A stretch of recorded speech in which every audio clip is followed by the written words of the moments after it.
What's up, everybody? Welcome to Podcast Now. I'm Alex, and in this video, we got some big news. People may have figured out what Amy Hennig's Marvel game is going to be. Now, this is from Comic Book Resources, but I want to give credit to Marvel's reporter on Twitter for sending it to me, so I want to thank him really quickly. And this comes from Kevin Smith's podcast, Fat Man Beyond, and this comes from his co-host, Mark Bernardin. Hopefully I'm saying that name right. If not, that's okay. And basically, this guy is a writer on Amy Hennig's game, and he says, for most of the pandemic, I've been working with a woman named Amy Hennig, who created and wrote. She was a leader on the Uncharted game. She was Uncharted. They announced this week that the game we have been working on is in partnership with Marvel. That's all I can say about that, but I have spent the better part of a year in the story mines coming up with a Marvel video game. And then this guy says on the new Fat Man Beyond, he reveals he's a writer on Amy Hennig's game. Kevin Smith says chat guessed the game immediately, with the two being Fantastic Four or Ant-Man. There's also Ben Hansen, who's an industry insider. That's actually who this guy was, industry insider, and he said that those were the two, ones that the chat was guessing, and also that those are the two, or one of the two, I guess, is what this person is doing. So that's pretty darn exciting. Well, I guess actually one thing is maybe that means it's not the Daredevil game, right? So we talked about that. I think I made a video maybe last week or the week before on my second channel, and I want a Daredevil game. I think the leaks and rumors talking about a Daredevil game and then kind of just combining that with Amy Hennig's makes a lot of sense. But if we are talking about Ant-Man or Fantastic Four, well, I don't really know why Ant-Man makes sense. When I think of highly charismatic, and again, I said this in that video, I'm not saying it has to be Nathan Drake, like the lead has to be, but Amy Hennig has something, with that charisma, with that just personality. And, when I think of that, I think of like Thor, Iron Man. Iron Man's probably like the first one I think of. And maybe it's because Nolan North played him in Avengers, but,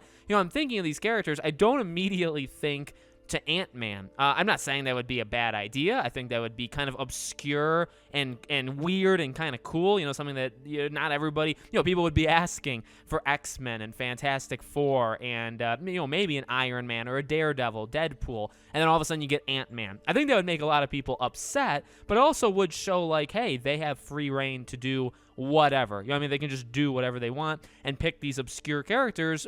Ant-Man's not the most, out there, but he is compared to, some other ones that people are throwing around. Now, the Fantastic Four, to me, really stands out for a couple different reasons. Number one, it's that co-op kind of game that we were trying to reach with Avengers, we didn't get.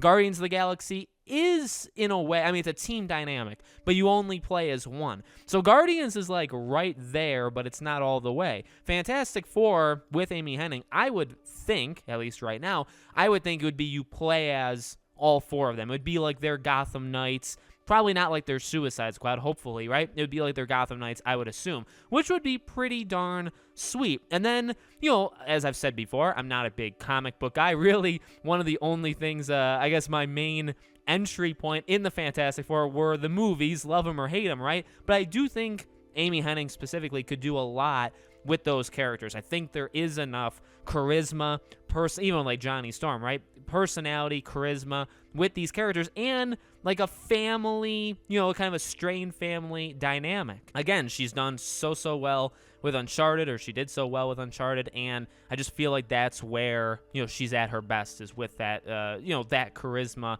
And again, you have four characters you'd be able to mess around with. You'd have pretty cool villains. I think, honestly, Fantastic Four has everything for her. I even talked about, even with Daredevil, like I love the idea. I want a Daredevil game. I want to see Matt Murdock, I want to be able to play as him, I guess.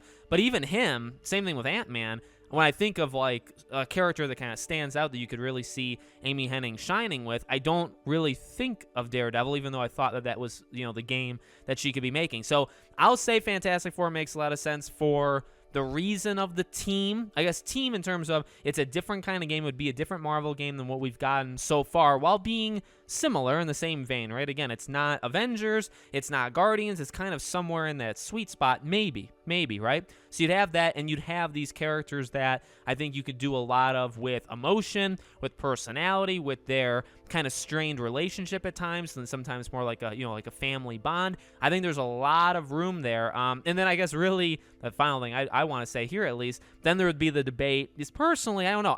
if you told me you either get Fantastic Four or the X-Men, and you could have this 4-player, kind of co-op team-up game, which one would you take? I would personally take the X-Men, but I see online a lot of people would say Fantastic Four, so I really think it's just kind of personal preference, which I really have nothing against. Either way, as I've said for the past week or so, when Amy Hennig is making a game, I'm paying very close attention. Made my favorite franchise of all time. Incredibly talented person. Someone who should have been allowed to make at least one of the Star Wars games she wanted to make, but sadly, that didn't happen. So, I wish her the best. I wish the team the best, and I hope for the best for this game. So let me know what you guys think about all this in the comments below. Make sure, as always, you guys are subscribed, the bell icon turned on. If you want to follow me over on Twitter, if you see anything you want to send it to me, you want to subscribe to my second channel or support us on Patreon or YouTube memberships, links for all of them are in the description below. Thank you so much for watching, guys. I really do appreciate it, and I hope to see you all on the next video.